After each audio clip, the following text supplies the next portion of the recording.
Hang on. Ah. And just checking, you can hear us through your iPad? Obviously, you can.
Thank you. Members, good evening. Agenda item number 1, apologies. As far as I have been informed, there are no apologies.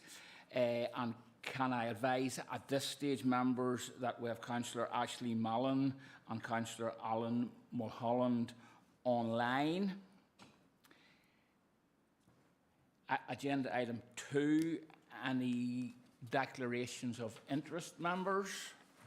And of course, these can be either recorded now or as we go through the meeting. Okay, thank you. Agenda item number 3 is the report from the Head of Economic Development. We have a couple of, in fact, we have 3 decision items, members, and we'll start with item 3.1, the new borough-wide town centre initiatives. And I'm going to bring in the Head of Economic Development, Nicola Wilson. Nicola, thank you.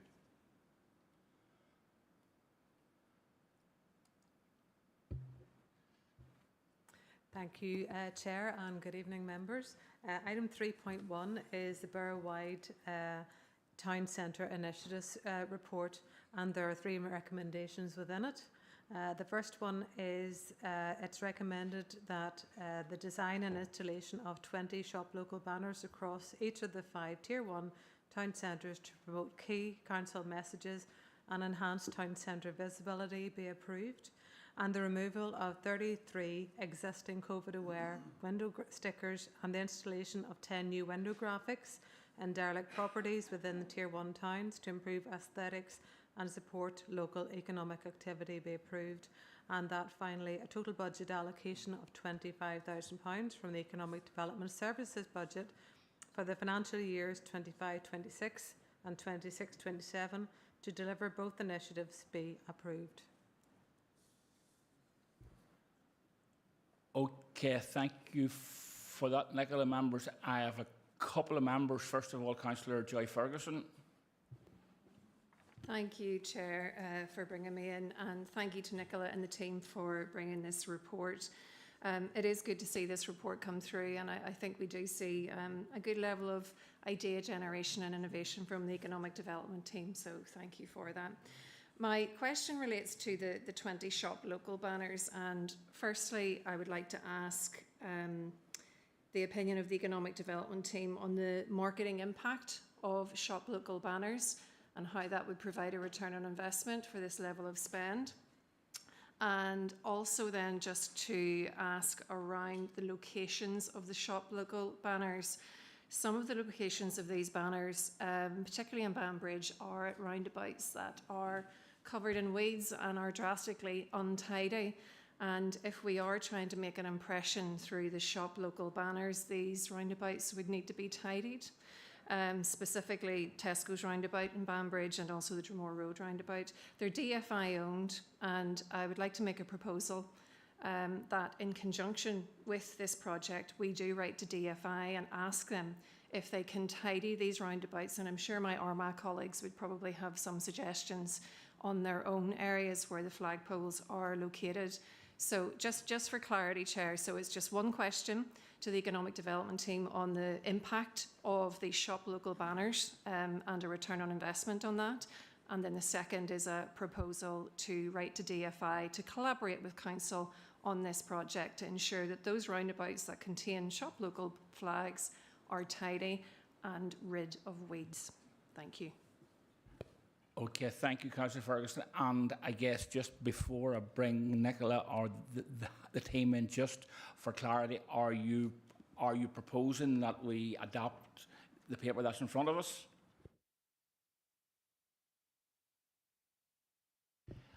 Thank you, Councillor Ferguson. Going to bring in yourself, Nicola. Thank you.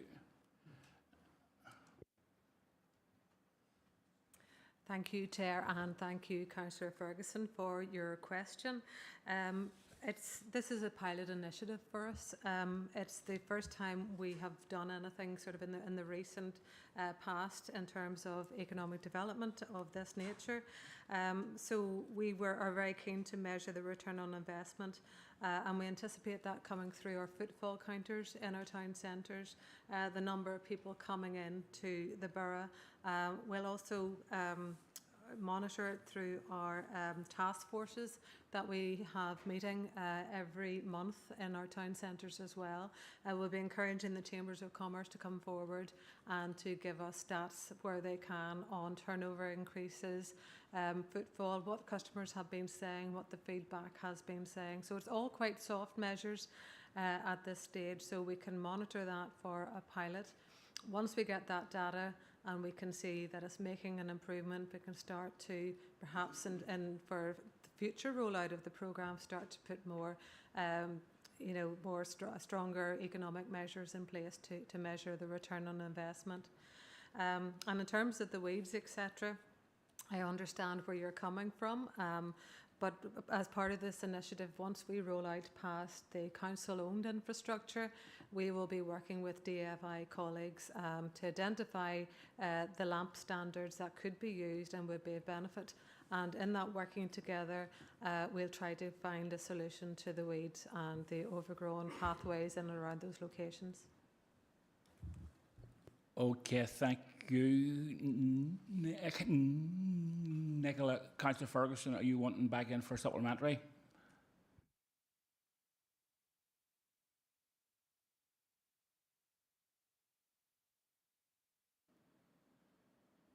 Thank you, Chair. Briefly, I just think there needs to be a formal communication with DFI. I appreciate that, colleague to colleague within Council and DFI can look at the locations of this, but this issue has been ongoing for quite some time. So if we are putting new flags on these flagpoles, this needs to coincide with a tidy up of those DFI-owned roundabouts, and that's where I'm asking my colleagues for their support tonight for us to issue a letter for approval in full council to ask DFI to collaborate on this to ensure that when the flags are launched, those roundabouts are free from weeds. Okay, thank you, Councillor Ferguson. Members, I have quite a few lights, so I'm going to go to Councillor Paul Duffy first. Yes, thank you, Chair, and thank you, Nicola. Happy to second that recommendation, Chair, but on the infrastructure, Nicola, is that for Portadown alone? Is that over the Edenderry Bridge and throughout the town centre? There's a load of infrastructure already there for banners. Is that the infrastructure you're talking about using?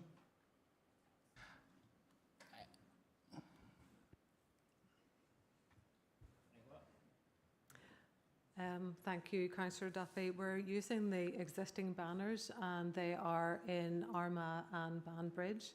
The rest of the banners we believe are DFI owned, but we can certainly check that out and include them in the list if it is council-owned infrastructure. Yeah, that's correct.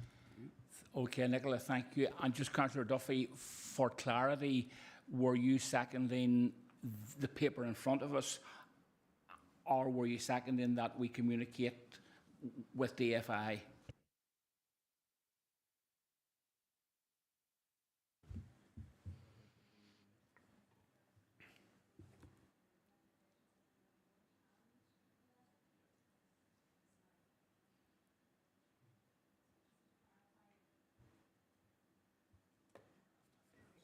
Just to clarify, you were proposing the recommendations within the report and in addition, the letter. Yeah, thank you.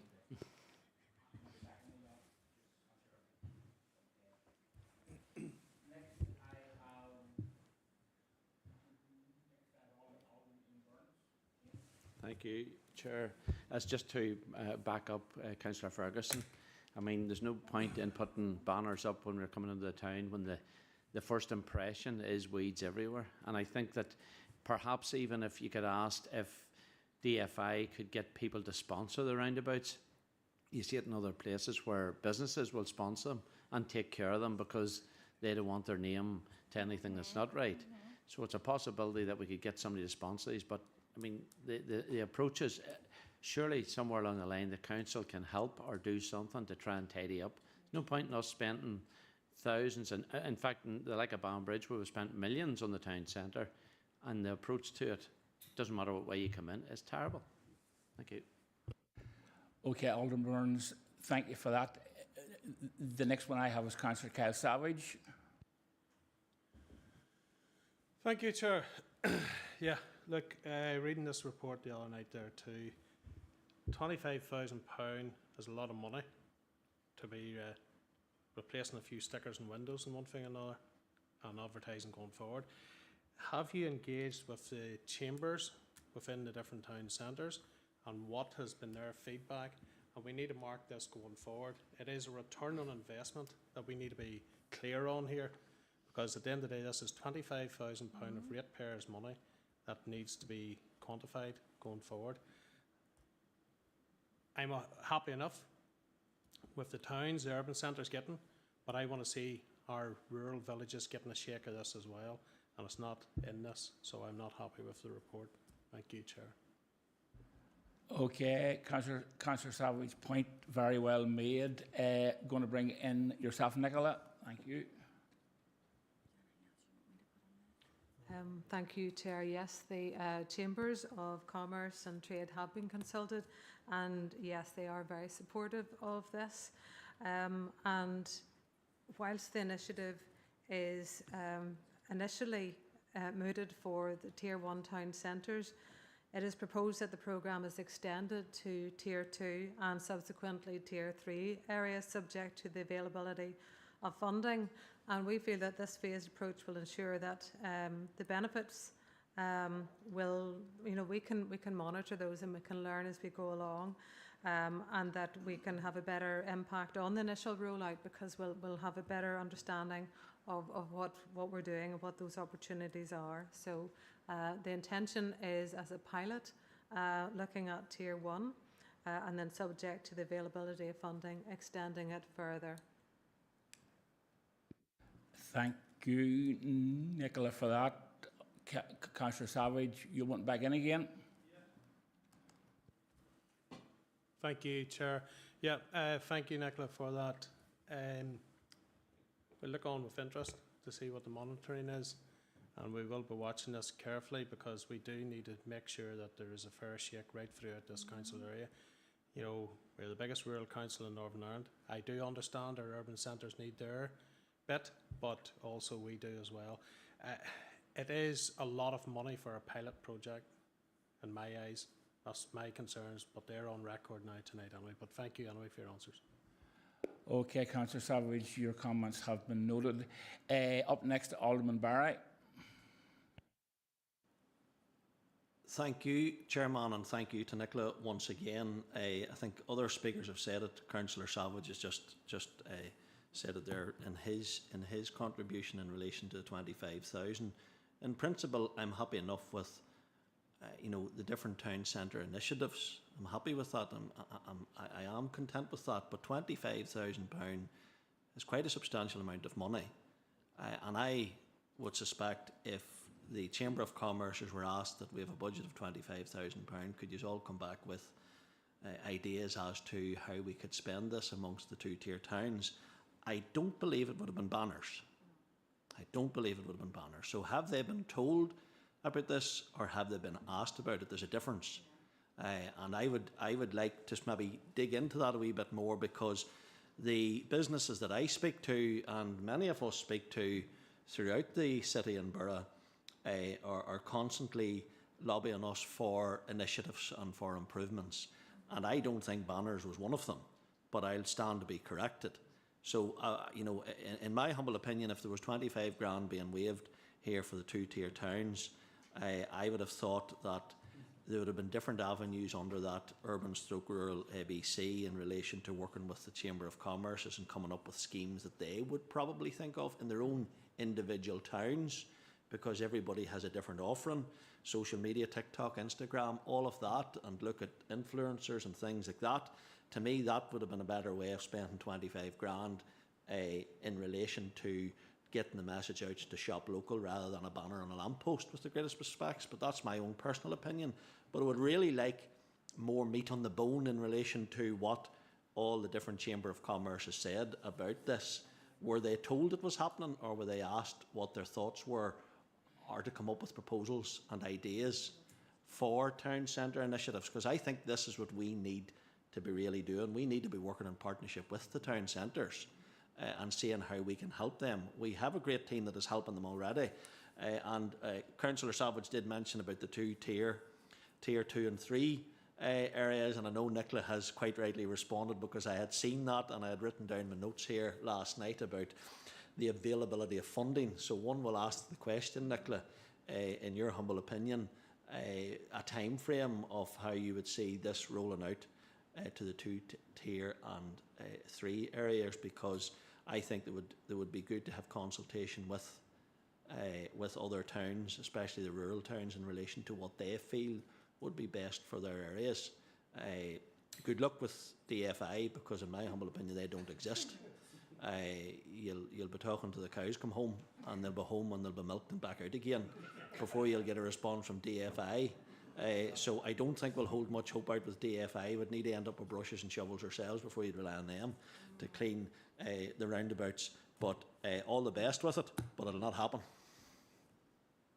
Okay, Alderman Barry, thank you for that. Going to bring in yourself, Nicola. Thank you. Sort of lost where the question was, but with the cows coming home and being milked and turned round again. Another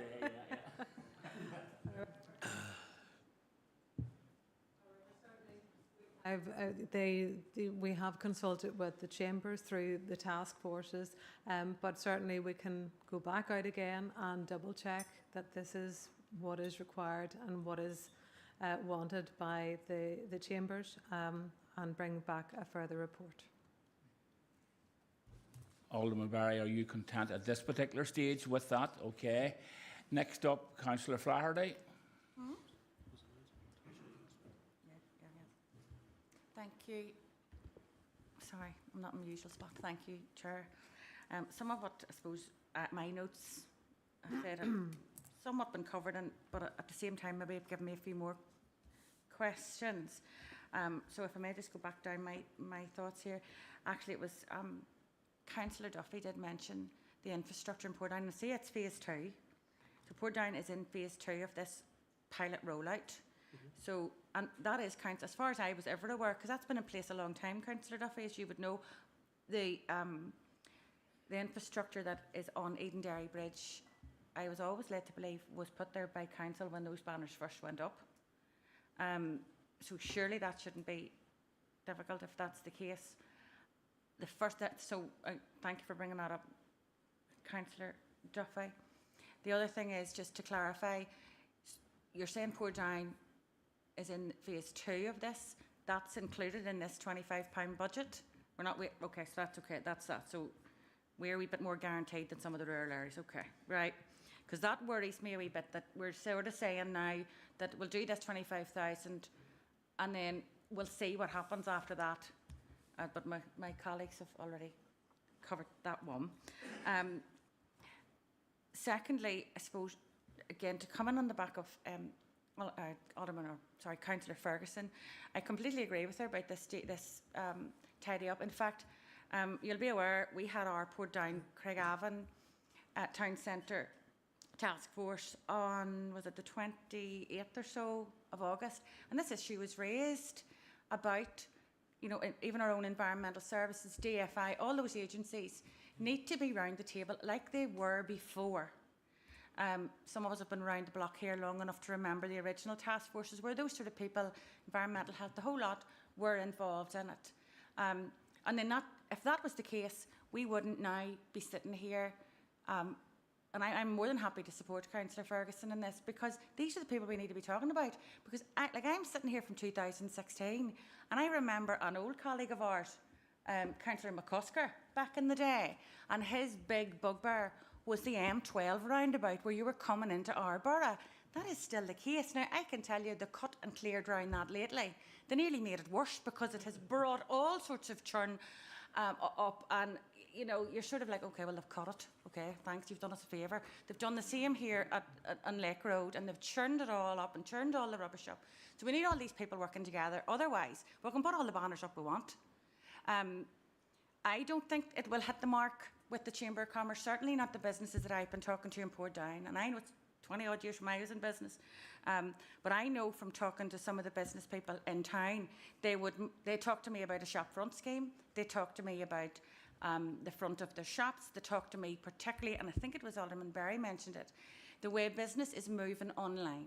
And they want training, they want a wee bit more help with all this Instagram business, because some of the business, particularly in Portdown, are long established business, but this is a new departure for them. And that's the sort of thing. So if we can just make sure that we've got all the right voices in the room, I think that will help with talking to the empty room that is DFI. Thank you. Thank you, Councillor Flaherty. Nicola? Can add, certainly. Don't think there's anything else I can add. Okay, thank you, Nicola. The next one up is Alderman Greenfield. Thank you, Chair, and thank you, Nicola, for the report. I also agree with Councillor Ferguson about the roundabouts, but I agree more so with Councillor Barry that the lack of anything that will actually happen from it. We have recently had an issue where we spent, and Alderman Burns alluded to it, millions in Banbridge. We fought with DFI to try and get the cut sorted out, and I know Council have sorted it through the Fox contractors at the end of the thing. So I agree there's no problem writing to them, but I wouldn't want to write to them just because we're doing flags. I think we do write them all regularly enough, and they did tidy up some areas of Banbridge recently up at Tesco's at the Boulevard area, so they can do it when they finally get there, but it's not very often. I suppose I would like to know if, when we go ahead and do these, there's not a massive amount of areas that we even tidy around our flagpoles and the bit that we can around it, as opposed to doing up the whole. Because I don't think, because we have all different views on this tonight, but I don't think because everybody else doesn't do a good job that we can then just say there's no point in doing it. And I do think, I find it strange sometimes listening around the chamber, because we do ask the team to bring forward ideas. On one hand, we're not sure if it's a good idea. On the other hand, we want to make sure it's rolled out in all the small places as well. So I think we sometimes can get bogged down a wee bit in all different ideas when we get to a stage. So I think it is good. I know from Banbridge point of view that we have spoke to others, and certainly the stickers on windows would be something that they'd be keen to replace. They've been there a long time, they're tired now, and I think that will definitely help the area. I do think, again, I agree with Councillor Flaherty and others talking about, and Alderman Barry, about TikTok and all these things, but I do think there's other businesses out there who wanted basic as well. They don't all need to go down that road. They're all doing a lot of it already. So I do think our entrance to the area is very important. So I welcome the report tonight. I'm glad that it's been brought. I know there's all different comments on it, but certainly I think anything we can do to help our high street, that's certainly what we hear all the time whenever we're out and about, that folks are wanting it, and certainly last year. And I notice coming up for an information item is another fantastic initiative that I see coming, that is something that has been mentioned on a number of occasions. So I'm happy to support it. Happy to support the comments as well about DFI, but I wouldn't want to be writing them thinking they only have to do the roundabouts that we put flags in, for there's an awful lot of the borough they've left in an awful mess, including our own cut in Banbridge. We're now starting to take a bit of shape thanks to the contractors. So just to thank you for bringing the report, and I look forward to seeing it being rolled out. Thank you. Okay, thank you, Alderman Greenfield, for that. And the very last but not least, Councillor Ian Wilson.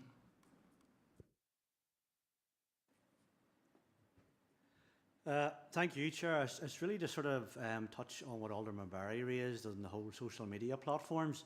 I think that is, it's the way that people are promoting not their own individual business, but even an area, because you're touching base with right across the world, basically. If you're already in a town, a banner shop local isn't really going to have much of an impact. You're already there to do a bit of shopping or whatever you're going to do. Now, I'm not disagreeing with the initiative. I hope it's very successful, but I think we need to look at using technology moving forward and how we promote our area, and probably comes back to the same thing with Visit Armagh. It doesn't include Banbridge isn't Armagh. So, there's different things there that we need to really be looking at to get the message out there. I think there's different forms and different platforms we could be using. I think we get more bang for our buck and touch base with more people on social media, not just promoting an individual shop or a business or whatever, but it could be all encompassing for a town, or even as Councillor Savage touched, a small town or whatever, that could reach a lot more people. I think it was a business opened recently in Portadown, and I called over his talk, just happened to be talking to the guy, and he says there was some girl come in and put it on TikTok how great the shop was, and he says he just could really notice the footfall going up. So that had a positive impact. That meant that guy was, he was getting more people through his door. So that really works. So, but hopefully it's a success of our banners and our window stickers. So thank you. Okay, thank you, Councillor Wilson. So I've no further lights, members. So just in summary, it was proposed by Councillor Ferguson and seconded by Councillor Duffy. Twofold, both that we accept the paper and that we be in communication with Department of Infrastructure. Just for clarity, that is what we are in agreement with, members. All agreed? Thank you. Moving on to item 3.2, which is the Market Support Scheme and the Business Network. Here I'm going to bring in Elaine Cullen, who's our Infrastructure and Economic Development Manager.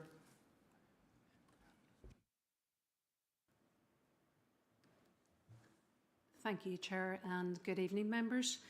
The report tonight is the Maker Support Scheme and Business Network, and there are 3 key recommendations for members to consider this evening. The first recommendation is the implementation of a Maker Support Programme and Pop-Up Shop Initiative, as outlined in the report, at a cost of £40,000 over 2 financial years be approved. The second item is the ongoing collaboration with the local enterprise partners to identify suitable premises and develop co-funding arrangements for the pop-up shop initiative be noted.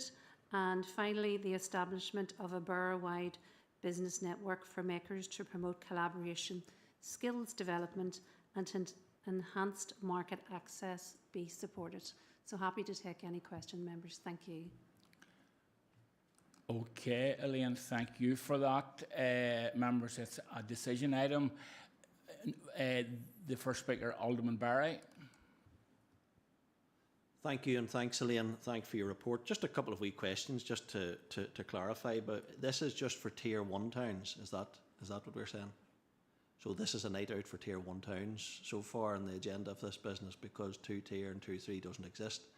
I think it's, I appreciate the concept of it, but I think it's unfair that this is rolling out just to Tier 1 towns.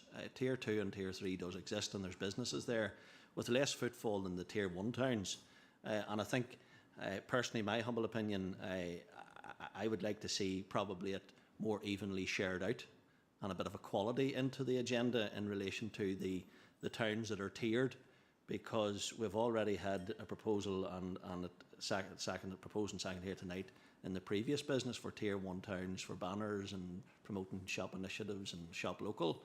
And somewhere down the line, Tier 2 and 3 might get it, but we're not guaranteed. And then we'll have another report coming for Tier 1 towns and nothing for Tier 2 and Tier 3. So I wouldn't be supporting this as it stands. I would be of the opinion that I think there should be a report come back with it's more fair and equitable for the 2-tier and 3 towns as well, that it's phased, that it's divided out in some shape or form going forward, so that everybody gets an equal share in such a way. So I'm not happy to accept this tonight, Mr. Chair. Okay, thank you, Alderman Barry. I think the next speaker I have is Councillor Kyle Savage. Thank you, Chair. Yeah, I have to agree with Alderman Barry in this one as well. Yeah, I'm delighted to see Jamore in it, but again, there was a wee thing we talked about a long time ago in this council about rural ABC, wherever that ship sailed off to. But our people right across this borough, be they town, be they village, be that Tier 1, Tier 2 or Tier 3 or whatever, everybody needs a fair crack of the whip here. and they're not getting it so far here tonight. And this is going to be a very long meeting tonight, so it is, if it continues in the vein that's going in at the present time moment. And I have no problem with that.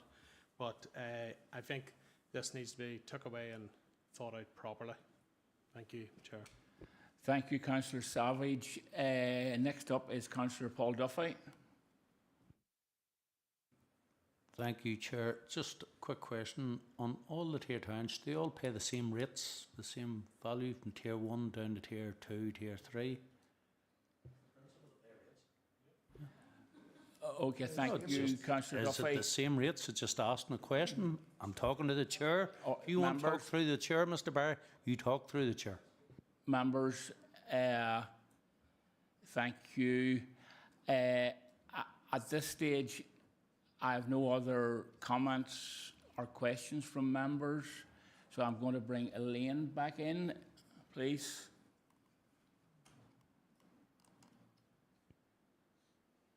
Thank you, Chair, and thank you, members, for all your comments. Absolutely, we'll take everyone's comments on board, and we'll come back with a further report and look at a more equal approach to both Tier 1, Tier 2 and Tier 3 towns. So happy to do that and come back next month. Thank you, members. Okay, thank you, Elaine. Yeah, I'm going to bring in Councillor Kevin Savage at this stage. Thank you very much, Chair.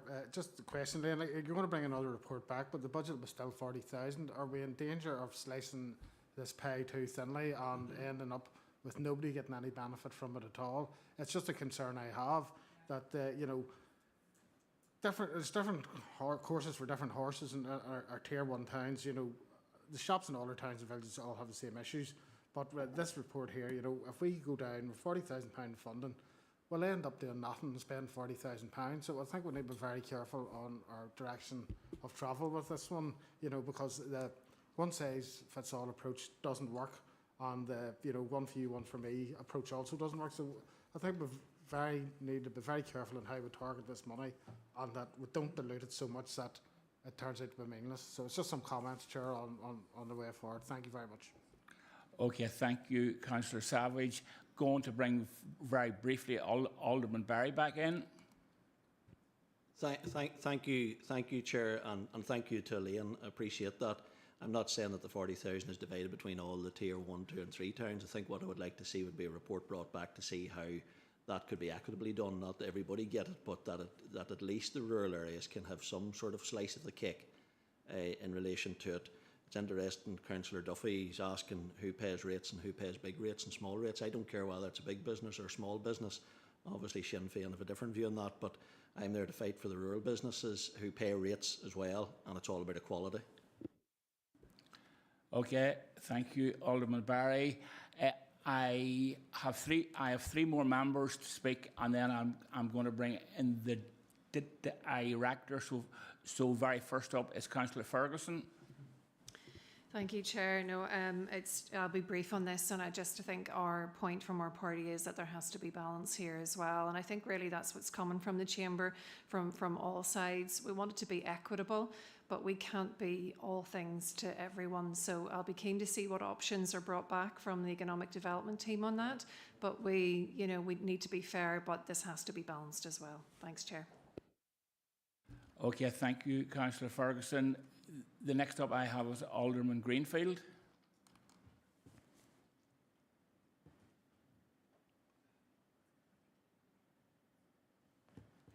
Thank you, Chair. I'm speaking away.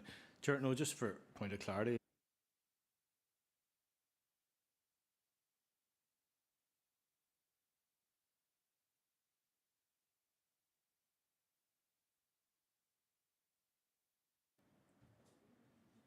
That's me now on. Thank you, Chair. No, Chair, just for point of clarity, with the proposal here, are we stopping this till we bring something else back, or are we? Because I'm just concerned that we just put everything back. Are we? Because if Alderman Barry's not talking about the same pot of funding, are we holding this back just till we get another report, or are we doing this and having another report brought back for the rural areas? I agree that it has to be spread evenly. I just wanted to clarify on that, please. Okay, thank you, Alderman Greenfield. Alderman Barry, your light is still on. Are you wanting? Okay, thank you. Now, I'm going to bring in the Director, Paul Tamaki. Thank you, Chair. And I suppose, as Ben has alluded to, we will certainly bring a report back for members that shows maybe something a wee bit more equitable. Maybe just for a point, it was mentioned in the report, my understanding is that the recommendation was based on the market strategy, which was previously approved by this committee, and also which primarily looked at Tier 1 towns, hence the alignment, I suppose, to Tier 1 towns. So just to make that point of clarification, but certainly understanding members, I suppose, equitable and fair across Tier 1, 2 and 3 towns. But also to note, a lot of any funding alignment relates to, I suppose, Department of Economy's, I suppose, system of Tier 1, 2, 3 towns.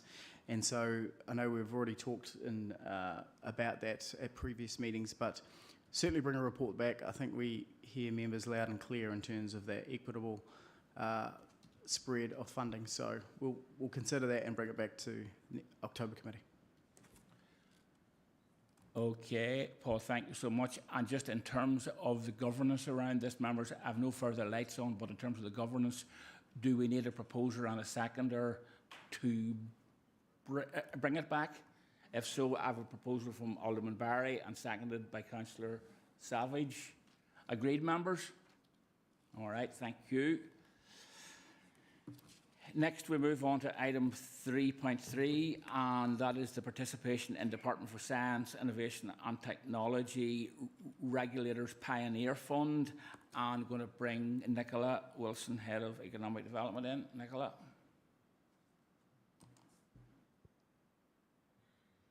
Thank you, Chair. And the decision required is recommended that members approve participation in the Northern Ireland Council-wide application to the DSIT Regulators Pioneer Fund. Thank you, Nicola. Members, it's a decision item. Going to bring in Councillor Lavery. Thank you, Chair, and thank you, Nicola. I suppose it'll be brief. It's already been spoken at this meeting how crucial a phone signal and so on can be for your local businesses, local families, because that's where everyone's connecting, communicating, purchasing and so on.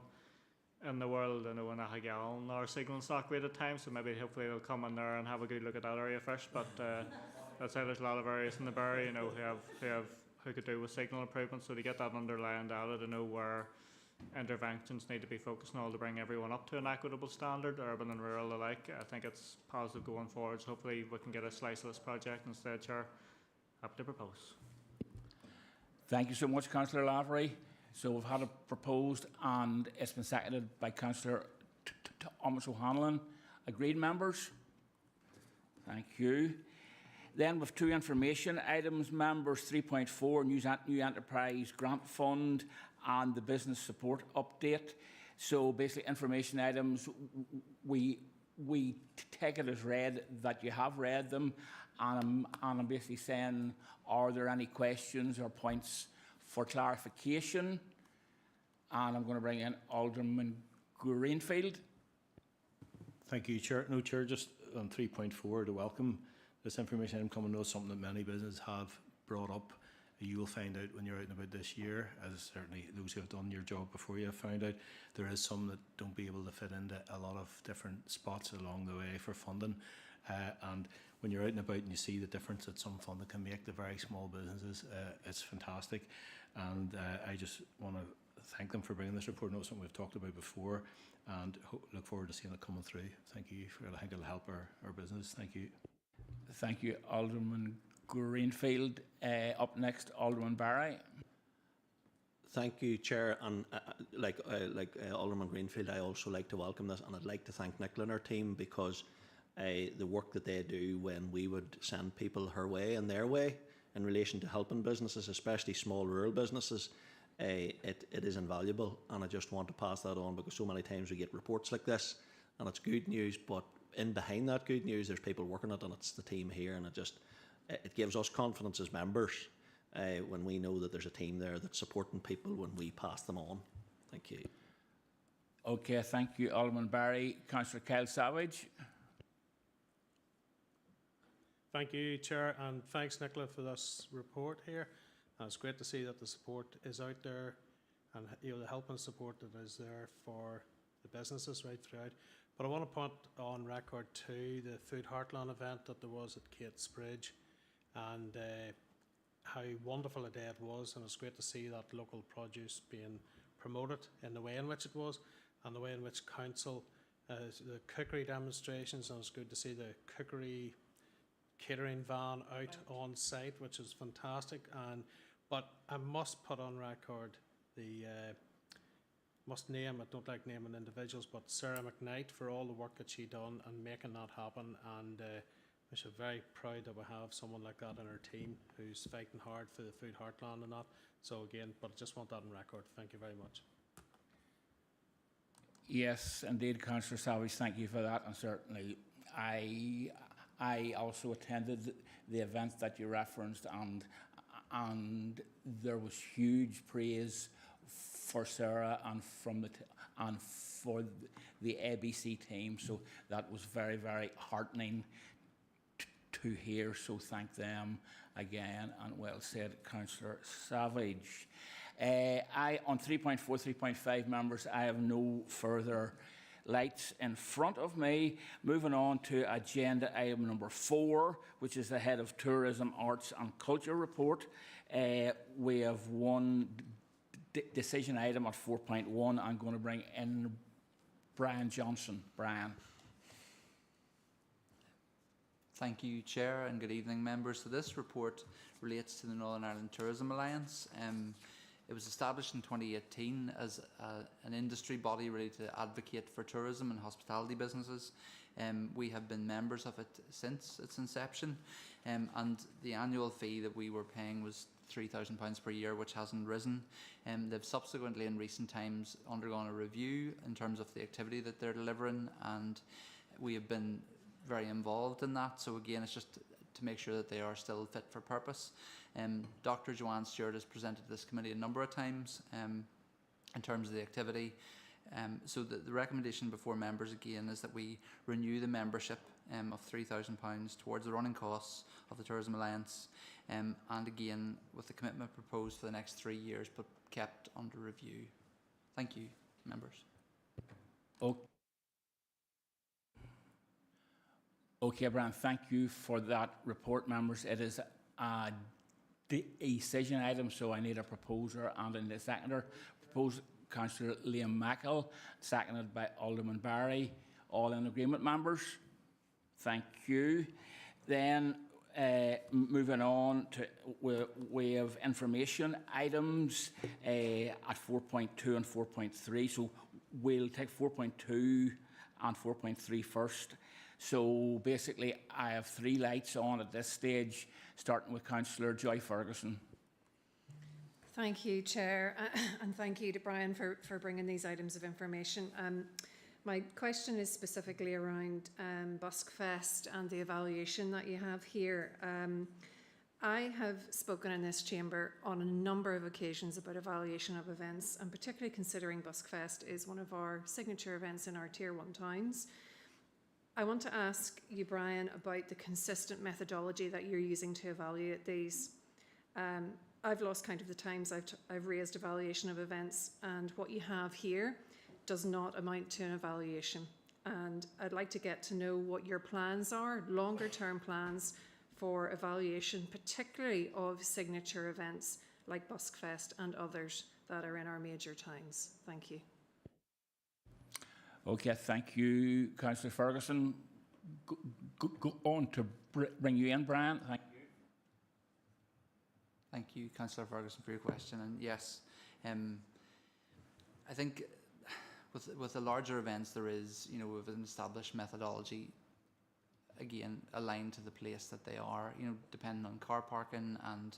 And so we had a long debate the last day about the Georgian Festival and how that was evaluated, and there were 6 or 7 different areas where we evaluated. You're right, this is slightly on the lighter side in terms of evaluation. I did point out on the report in terms of Buskfest that the weather on that day was dreadful, so it probably wasn't the numbers that we were expecting. There is an evaluation done with the traders in terms of how they have found, and you'll see in the report there is a report of extra footfall in the town, and again in terms of revenue through the shops. So it's probably, again, there's events of different scale, and the amount of evaluation that goes in is probably proportionate to those, would be my response. Okay, Brian, thank you. Councillor Ferguson. Thank you, Chair. Brian, I have constantly asked about this, and I am disappointed to see that there is no consistent evaluation here. This is a signature event, and we have a number of signature events around the borough, and we should be evaluating them consistently so we can compare and contrast the performance of each of these events over time. And we are not doing that. We might get it for Georgian Festival, although there's questions on that methodology as well, but we are not seeing it for the other events. And this has been consistently raised. Therefore, I'm keen to get the ideas from other colleagues in this. I would be making it a proposal that your team establish a consistent methodology to evaluate the economic and social impact of these events, and bring that back to this chamber in an options paper about how that would be achieved. Thank you. Okay, thank you, Councillor Ferguson. Brian, are you wanting in at this stage or happy to? Right. Then, Councillor Ian Wilson.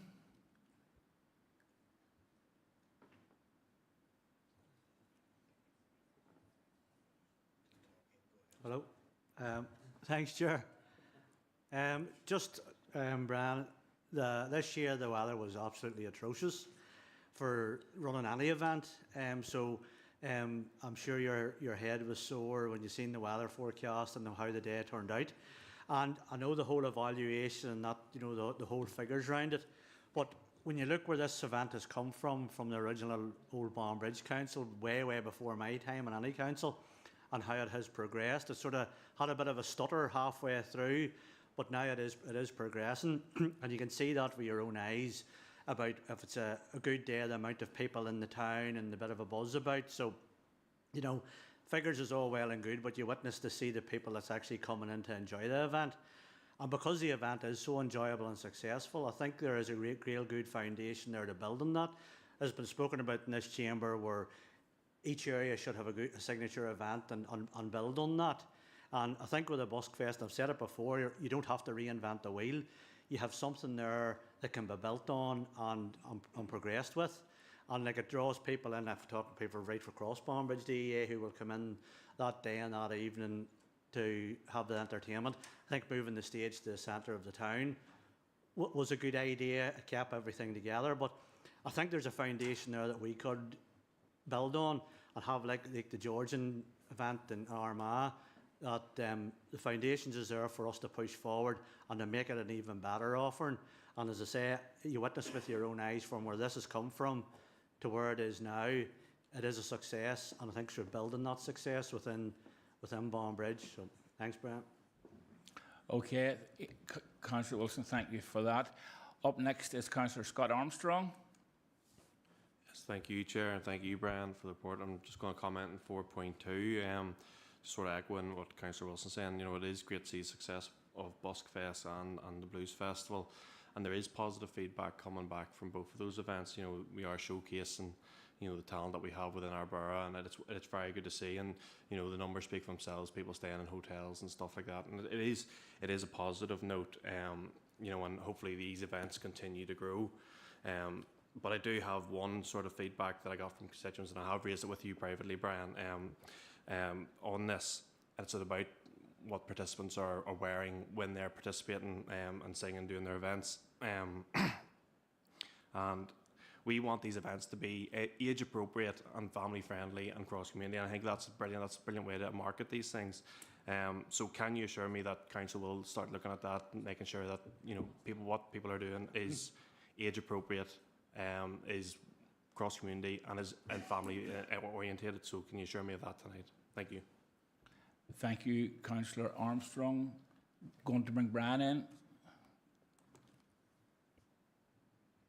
Thank you, Councillor Armstrong. And yes, we have spoken about a number of things around the event. So yes, I think with every event, and Councillor Wilson alluded to it, we try and improve every year and tighten things up. So there are a few things that we have, even the Food and Cider Festival that's just passed, there were things that we would, as we sat down as a team, would improve. So that will, I would assure you that is the direction of travel. Thank you. Thank you, Brian. Happy enough, Councillor Armstrong. Up next is Councillor Kyle Savage. Thank you, Chair. Yeah, I must agree with a lot of sentiment here tonight about the Busk Fest and the Blues Festival, and even if I could slip in about the Sundown Market last week, which was fantastic. Like, you know, and I suppose members, you're lucky you have a signature event in your DEA, you know. But moving on to 4.3 there, I want to thank Brian and all the team for the work they've done in around the HED with the Dromore here, and it's good to see Dromore being recognised as it's one of the areas with the highest vacancy and derelict buildings above the Northern Ireland average indeed, so it's good. And I thank you, Brian, Shane, and all that has been going on behind the scenes this last number of weeks, and I thank you, and I want that on record, my appreciation for you, and indeed the people of Dromore as well, for finally getting recognised. We just need the signature event now, Brian. Thank you. Thank you, Councillor Savage, for that. And the very next up is Councillor Kevin Savage. Thank you, Chair, for bringing me in. Brian, thanks very much for the report. As Councillor Wilson alluded to, Busk Fest was a rotten day. However, the figures are quite good. Busk Fest is an important event, and it has been tweaked over the years, getting the stage into town.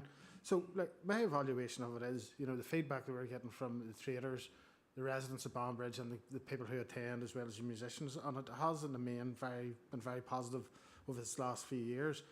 I would be very worried about getting too stuck up on analysis about, you know, the economic return, because ultimately our role will be to put on these events and make sure there's success. And there's plenty of councillors here who will let you know if something isn't working. There's plenty of business who will let you know the same.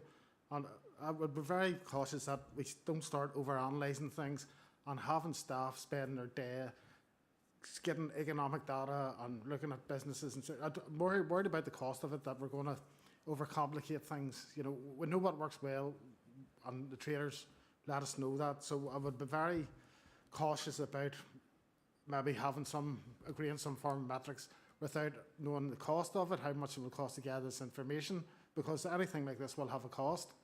You know, if the economic benefit would have to get information from traders and things like that. So I'd just be cautious about how we approach this, because we could end up not doing anything for the fear that the data has provided us. So I just think, you know, we know what works well and what doesn't, and if it doesn't, we'll soon be told about it. So just thank you for that report, Brian.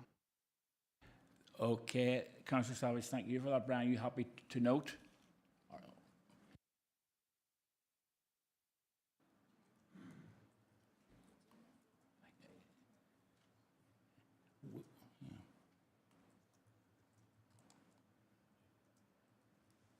Thank you, Chair, and thank you, members, for the questions. And you know, I take all of that completely in the round.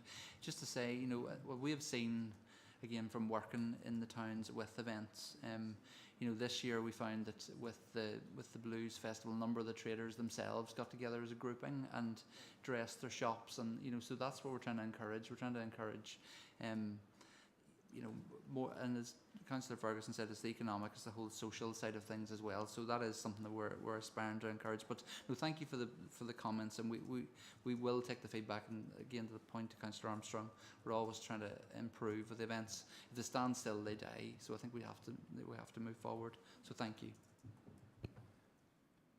Okay, Brian, thank you for that. Up next, Councillor Thomas O'Hanlon. Thank you, Chair, and Brian. Can thank you for the report, and particularly the reference to the Blues Festival. It was another outstanding success in Armagh. Yes, we are lucky in Armagh DEA to have so many premier events, but that's because it's the premier DEA. Despite a wee bit concerned about comments about the fashion police coming in and telling people what they can and cannot wear whenever they're on stage. But I think it's there's a lot of young people involved in the festival this year, and it's delighted to see them taking part. And I wouldn't want anything that we do to try and interfere in the work they do. But no, really good job, and pass on our thanks to everyone involved in organising the festival. Thank you. Okay, Councillor O'Hanlon, thank you for that. Alderman Barry. Thank you, Chair, and thanks to Brian. I'm happy to second Councillor Ferguson's proposal. And it's to do it in a positive way. I think Councillor Kevin Savage had touched on it in relation to maybe looking at options and looking at how we can improve this. Because in all of these signature events that we talk about, you know, there's a large amount of money that we spend. And I think it's always good to see that whatever evaluation we carry out, it's to a high standard. We go to these events and we can see, as other councillors have said, the success of them with the people there and the buzz and the atmosphere that's there. But it is also our duty to ensure that evaluation is carried out, that money is being spent properly and fairly, and that the best event is being put on, and to see how improvements can be made. Brian and his team are professionals in what they do. We respect them for that. But I think any process that is introduced to see how we can maybe even improve that more, well then let's get the figures in front of us. As Councillor Savage has said, let's get the figures in front of us and see, you know, what options are there, what evaluation processes we could look at or should look at, and what will that cost us, and then let us make a decision. But I'm happy to second that tonight, because I know Councillor Ferguson has raised this on many occasions over the past couple of years. Thank you. Okay, Alderman Barry, thank you for that. So, members, in terms of drawing a line under this, we're on point 4. We're on 4.2. We have a proposal from Councillor Ferguson, which has been seconded by Alderman Barry. Are we in agreement, members?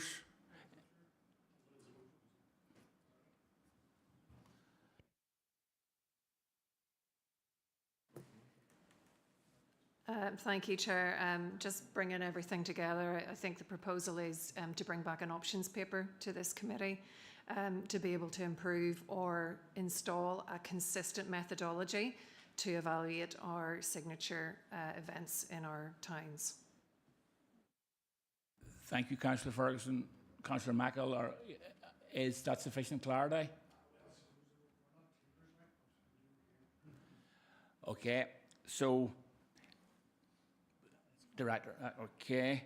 So we have covered off 4.2, we've covered off 4.3, we're on 4.4. The first quarter report, tourism, arts and culture.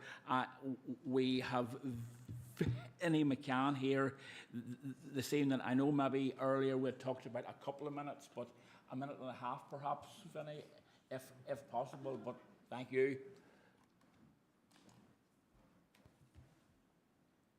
Of course, thank you, Chair, and good evening, members.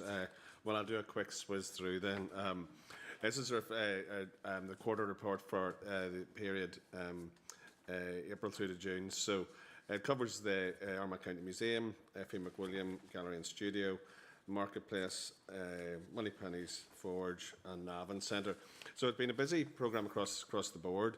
I thought we'd maybe just focus on a couple of wee bits and pieces. In Armagh County Museum, for instance, there was an exhibition of Francis McKenna's art, which also coincided with a painting created for a book cover for local author Biddy Lee. And then there was a commemoration of VE Day, which included objects drawn from the museum's collection and given a unique insight into the VE Day. F.E. McWilliam Gallery and Studio. I suppose one of the crucial things there is that the major capital development has commenced. I'm sure members have been aware of this over the last number of years, the Levelling Up Fund. But there was an important exhibition involving 11 painters from across the borough, some very well established artists and then some more up and coming. So it's great to see that the full borough being reflected in the exhibitions being put on in FE. In relation to the marketplace, the one I actually know a wee bit about, we had a busy period in terms of like over 50 performances, 11,500 people. But I suppose I'm very conscious that, you know, the marketplace, albeit it's based in Armagh, you know, we do have performers and participants from across the borough. So we had Banbridge Musical Society, Southern Regional College, and Mid Armagh Community Network, and Portadown's Just Sing Choir. So we do reflect, I think, the whole whole borough. And Moneypenny's Forge continues its amazing work in Blacksmith. I do want to just read out a wee snippet from one of the visitor comments. It was from St George's Special School in Belfast. It said, the students were captivated from the moment they arrived. Your warmth, patience and passion made a lasting impression, and the hands-on demonstrations were not only engaging but brilliantly adapted to suit a range of sensory and learning needs. And I think it's important that everyone has a chance to engage with what we do within the tourism, arts and culture facilities. And then in terms of Navan, it had a very busy period. Easter in particular, all of the events were pretty much sold out. And the education programme delivered bespoke activity to over almost 3,700 people. And so there you go, whirlwind tour. Okay, Vincent, thank you so much for that. Councillor Flaherty. Thank you, Chair. Thank you, Vince.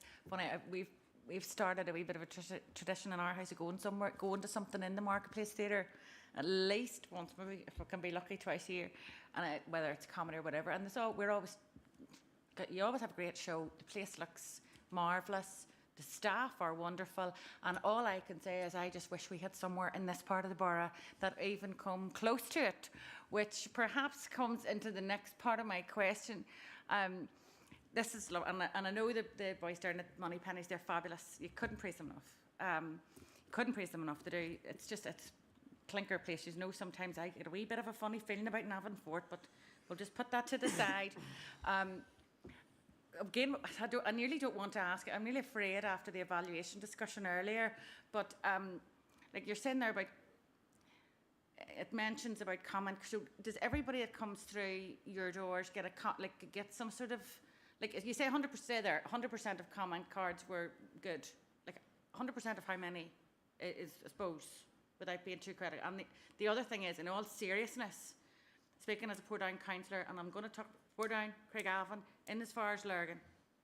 I remember many years ago, Brian Johnson, talking to you about community outreach with arts and culture, and I don't see anything in any of these reports about that and what sort of work is being done in this part of the borough. Never mind these static venues, because I believe that was the agreement at the time, that there would be outreach, and I'm not quite sure I'm seeing a whole lot of it. But genuinely, you know my feelings, Spencer. Okay, thank you, Councillor Flaherty. Vincent? Thanks, Councillor Flaherty. In terms of the comment cards, I can speak certainly from the Marketplace's point of view. We issue comment cards at every performance, every single performance and every workshop, and those are all recorded as to what the responses are. The same for people attending sort of workshops and participatory programmes across the other facilities. And then they're also available for people just to pick up if they want to. As for the community arts and outreach work, I think we could certainly bring back a report as to what we're actually doing, because there's been a lot of activity, and I know some of the members here have engaged with. I've seen some of the activity in their own boroughs, so its own ward, so I can certainly bring back something. Okay, thank you, Vincent. And just to inform members, Alderman Baxter has joined online. Councillor Kyle Savage. Thank you, Chair. I'm tempted to mention about outreach work in Lagan River, but we'll come back to that after a while. But just on a positive note, I actually had the pleasure of being at Moneypenny's Forge last Friday at an event, and it's a wee hidden gem, so it is. But what did strike me was the amount of investment we need to be putting into that area. I did witness canoeists coming up and partially sighted and getting off and coming up to the picnic tables and that.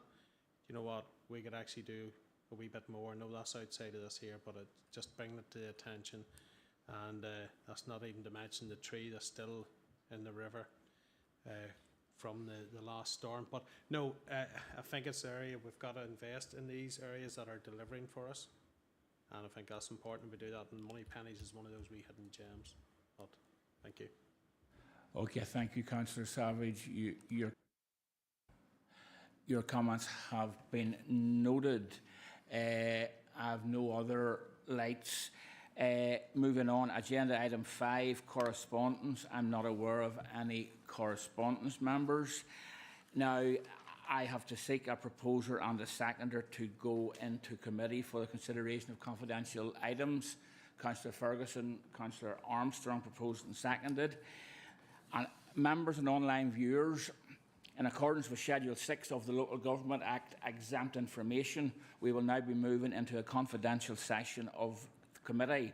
This means that we will be turning off the public feed of the meeting. This will be returned when the meeting is restarted. Can I ask the ICT officers to please turn off the feed and confirm with me when the confidential section of this meeting can proceed?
Okay. Now, I have to seek a proposer and a seconder to agree the recommendation made in the committee. Councillor Mackle, Councillor Savage, Councillor Kevin Savage, which brings us on to agenda item 7, any other business. I just have one item, and I'm going to be absolutely slaughtered when I finish here. But it's to bring a word of thanks, a word of tribute, and a word of good wishes to Paula from Democratic Services. You see, she is killing me already, members. And that members, tomorrow, as I understand it, is Paula's last day before she goes on a career break or on an adventure. So Paula, certainly on behalf of economic development and indeed of the wider council, can we wish you the very, very best for the next period ahead, and thank you for all of your services and all of your efforts to Democratic Services and to wider council in the recent past. Thank you so much.